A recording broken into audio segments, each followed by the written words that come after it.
La ciudad ardía en tensiones. Jerusalén estaba sitiada. El hambre, la angustia y la traición se respiraban en cada callejón. En medio de aquel caos, mientras los poderosos tramaban en secreto y el pueblo perdía la esperanza, un hombre caminaba entre las sombras del palacio. Ebed-Melech, un etíope, extranjero y siervo de la corte real. Para muchos, un rostro más entre la servidumbre. Para Dios, un instrumento de justicia. Aquel día, mientras repartía órdenes en los patios del palacio, escuchó un susurro entre los soldados. Ya lo lanzaron al pozo. Jeremías está acabado. Su corazón se detuvo. Las palabras eran como un golpe en el pecho. Jeremías, el profeta de la verdad, el que había desafiado reyes por obedecer a Dios, había sido echado en una cisterna vacía, sin agua, donde solo el lodo esperaba y el olvido. Todo por haber dicho lo que nadie quería oír, que Judá debía rendirse para sobrevivir. Ebed-Melech no era un guerrero, no era un profeta, pero sí era un hombre justo. Y cuando la injusticia tocó su puerta, no dudó.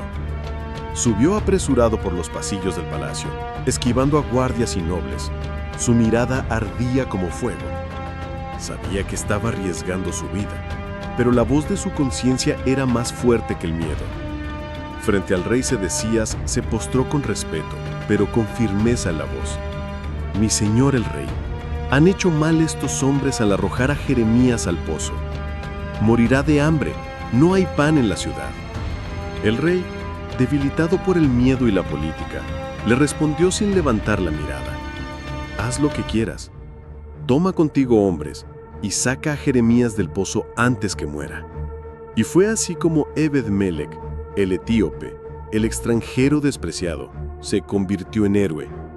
Pero el verdadero acto de valor estaba por comenzar. El corazón de Ebed-Melech latía con fuerza mientras descendía a los sótanos del palacio. No solo Jeremías se encontraba en un pozo, la verdad misma estaba siendo enterrada viva.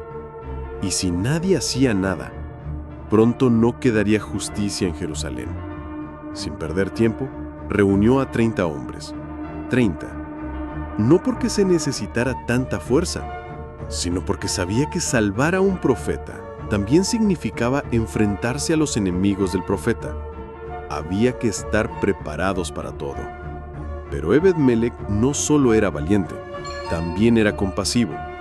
Pasó por los aposentos del rey, buscó con urgencia en una sala olvidada de ropas viejas. Reunió trapos gastados, telas suaves, trozos de lino. Los metió en una bolsa.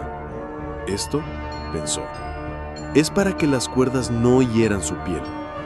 Nadie se lo pidió, nadie se lo ordenó.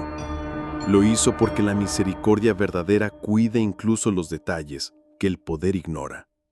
Cuando llegaron a la cisterna del patio de la cárcel, el aire era denso. Soldados vigilaban desde lejos. Algunos susurraban entre sí, otros fingían no ver.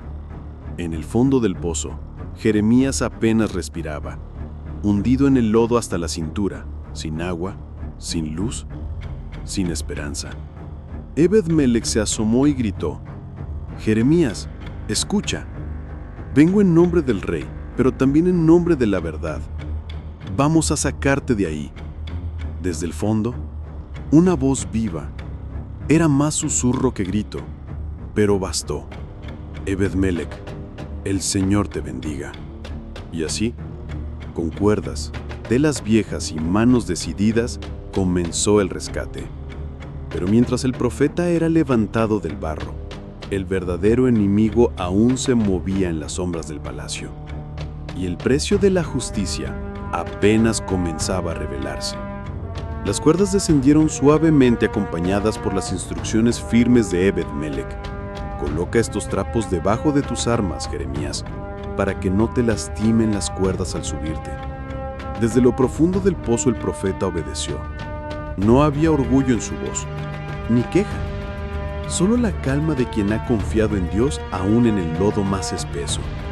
Con cada tirón, los hombres alzaban más que un cuerpo. estaban levantando la voz de Dios del silencio al que quisieron condenarla. El ascenso fue lento. El peso del barro se aferraba al profeta como si quisiera retenerlo. Pero Ebed-Melech no soltó la cuerda. Con sudor en la frente y los pies firmes, no miraba a los lados. No oía las burlas ni los cuchilleos. Solo tenía un propósito: salvar al justo, aunque el mundo lo hubiera abandonado. Finalmente, las manos del profeta tocaron el borde. Jeremías fue levantado, exhausto, cubierto de madro, pero vivo. Y cuando sus ojos se encontraron con los de Ebed-Melech, no hubo palabras, solo un silencio sagrado, como un pacto entre almas que reconocen la fidelidad uno en el otro.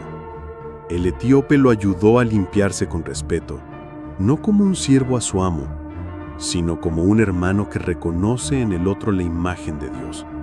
Y aunque el peligro parecía haber pasado, ambos sabían que las paredes del palacio escondían serpientes. El rescate de Jeremías no era el final, era el inicio de algo más profundo. Porque Ebed-Melech no solo había desafiado a los asesinos del profeta, había quedado marcado ante ellos, y ahora su vida también estaba en riesgo. Desde aquel día, Ebed-Melech se convirtió en un hombre incómodo. Los cortesanos lo miraban con recelo. Los príncipes que habían arrojado a Jeremías al pozo murmuraban a sus espaldas. Ya no era solo el etíope, ahora era el que desafió a los poderosos para salvar al profeta. Y en Jerusalén, eso se pagaba caro. Pero Ebed-Melech no se escondió. Seguía cumpliendo sus deberes, pero ahora caminaba con una certeza diferente. Algo había cambiado en él, porque al mirar a Jeremías a los ojos, había entendido que la obediencia a Dios pesa más que el miedo a los hombres. Y mientras muchos buscaban proteger sus cargos, su imagen o su vida, él había protegido la voz de Dios. Días después, mientras los enemigos de Judá cerraban el cerco y las murallas temblaban, el Señor habló a Jeremías con una palabra, no para reyes ni generales, sino para un siervo extranjero. La voz de Dios descendió clara. Ve y dile a Ebed-Melech, así dice el Señor de los ejércitos: he aquí, traeré sobre esta ciudad todo lo que he hablado, pero a ti te libraré. No caerás a manos de tus enemigos, porque confiaste en mí, yo te rescataré. Jeremías buscó a Ebed-Melech en secreto. Lo encontró en un rincón del palacio recogiendo agua para los últimos que aún tenían sed. Le transmitió el mensaje palabra por palabra.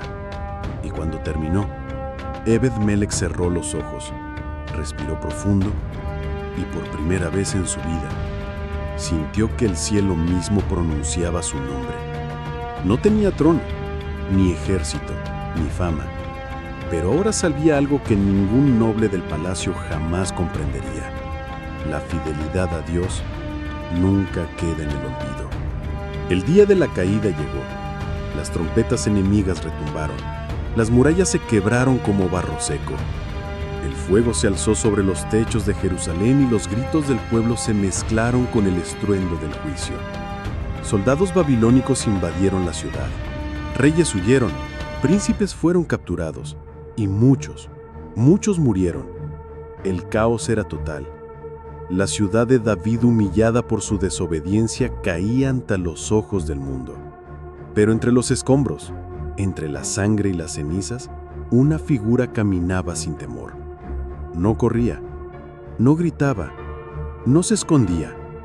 Era Ebed-Melech, porque mientras todo se derrumbaba, la promesa de Dios permanecía firme. Nadie lo arrestó, ninguna espada lo tocó, nadie lo arrastró en cadenas, porque el Altísimo, el Dios que todo lo ve, había extendido su mano sobre él. Mientras muchos claudicaban en su fe, el etíope caminaba como quien sabe que la fidelidad tiene su recompensa. El extranjero, el siervo, el olvidado, fue recordado en la eternidad por un acto de valentía, compasión y fe. Y así termina su historia en los textos. pero no en el corazón de Dios, porque no siempre los héroes llevan coronas. A veces son hombres silenciosos que se atreven a hacer lo correcto cuando todos eligen mirar hacia otro lado. Ebed-Melech, el que salvó al profeta, fue salvado por el Señor, y su nombre, aunque breve en la Escritura, resuena en el cielo como uno que honró la verdad cuando la mentira reinaba. Si esta historia tocó tu corazón, no te vayas sin dejar tu huella. Comenta abajo, ¿qué harías tú si fueras Ebed-Melech? Dale like si crees que aún hay esperanza en los corazones justos. Comparte este video para que más personas descubran que hasta el más pequeño puede marcar una gran diferencia. Suscríbete y activa la campanita para seguir descubriendo historias olvidadas que siguen hablando hoy. Porque aquí, en Relatos para el Alma, rescatamos lo eterno de entre el lodo del olvido.